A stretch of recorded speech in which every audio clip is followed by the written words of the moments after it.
Hey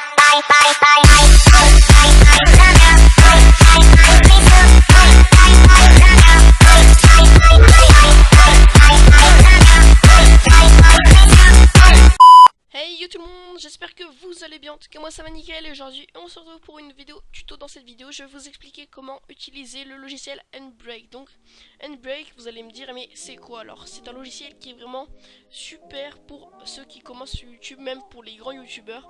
Je pense que beaucoup de personnes l'utilisent sauf ceux qui ne le connaissent pas, mais en tout cas ce logiciel il est juste super. Moi je m'en sers depuis 2 mois, puis maintenant je peux pas m'en passer pour uploader mes vidéos, tout simplement parce qu'il réduit la taille. Après le montage, vous savez bien que vos vidéos elles prennent beaucoup de taille, même des fois plusieurs gigas, donc c'est vraiment trop gros pour uploader sur YouTube. Ça prend vraiment trop de temps, surtout pour ceux qui ont une connexion en carton tout comme moi. Alors aujourd'hui je vais vous expliquer comment utiliser ce logiciel. Donc quand vous l'aurez téléchargé, le lien sera en description, n'hésitez pas à aller le télécharger si vous en avez besoin. Alors pour commencer, quand vous allez ouvrir ce logiciel, vous allez tomber sur cette petite onglet qui va s'ouvrir à gauche. Vous aurez juste à cliquer sur File, Open a Single Video File. Donc moi je vais aller chercher mon intro pour la réduire, vidéo montage, et mon intro est juste ici. Ensuite donc vous attendez le chargement qui est normalement très rapide. Alors pour commencer, on va prendre les choses qui sont le plus important, le reste on va pas s'en occuper. Tout simplement la destination du chargement. Donc vous pouvez mettre sur votre bureau ou sinon sur un fichier comme vous voulez. Moi je vais le mettre sur mon bureau. Ensuite on va passer au format de vidéo. Donc je vous conseille le MP4 parce que vraiment le MKV personne l'utilise, puis c'est vraiment c'est pas trop de la bonne qualité, surtout que pour YouTube le mieux c'est MP4. Donc voilà, je vous conseille vraiment ce format. Ensuite on passe juste en dessous avec l'image. La source de l'image donc à l'origine est de 1280 pixels par 720. Alors donc tout simplement vous allez mettre ça sur automatique et vous allez mettre les bonnes valeurs. Donc le 1080 est bon et là on va mettre 720. Voilà.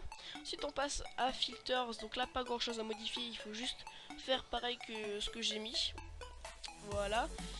Ensuite sur vidéo, il faut juste changer le vidéo codec s'il n'est pas sur la bonne case. Il faut sélectionner le H264 x 264. Ensuite sur framerate, donc les FPS il faut mettre sur 30. Voilà. Ensuite sur quality, je vous conseille de mettre à 20 pour que le chargement soit pas trop long et en même temps que ça garde de la qualité. Ensuite on passe sur audio. Donc audio c'est vraiment la partie la plus importante. Si vous avez déjà touché quelque chose, je vous conseille de cliquer sur la petite croix et ensuite de refaire add track. Donc on va s'intéresser plus précisément au codec. Le codec c'est très important parce que si vous choisissez un de ces codecs là, il n'est pas forcément bon et ça fait comme des saccadements sur la vidéo, ça grésille et c'est pas très bien pour la qualité audio. Et je vous conseille un codec qui va justement limiter ça, c'est le AAC Pass-Through. Une fois que vous avez fait ça, vous avez juste à sélectionner le normal. Une fois que tout ça est fait, vous allez cliquer sur Start Encode. Donc là votre fichier vidéo va se créer. Et là juste en dessous on peut voir la progression en pourcentage. Donc c'est très rapide, on se retrouve juste après. Alors les amis, donc le chargement est fini. Vous voyez que c'est très rapide, vous allez tester de votre côté. Enfin ça dépend la taille de votre fichier et la longueur de la vidéo. On va maintenant comparer la taille des deux fichiers avant et après. Donc après le fichier ne fait plus que 5,38 MO et maintenant le fichier d'avant, on va cliquer sur propriété, pardon, il faisait 35 MO. Donc vous voyez que ça a quand même réduit considérablement la taille du fichier. Voilà, donc j'espère que cette vidéo vous aura été utile. En tout cas si c'est le cas, n'hésitez pas à me le faire savoir en lâchant un gros pouce bleu, ça me ferait vraiment super plaisir. Et aussi allez me suivre sur mes réseaux sociaux, que ce soit Twitter ou Instagram, les liens seront en description. Voilà, j'espère que cette vidéo vous aura été utile. C'était Sting et peace.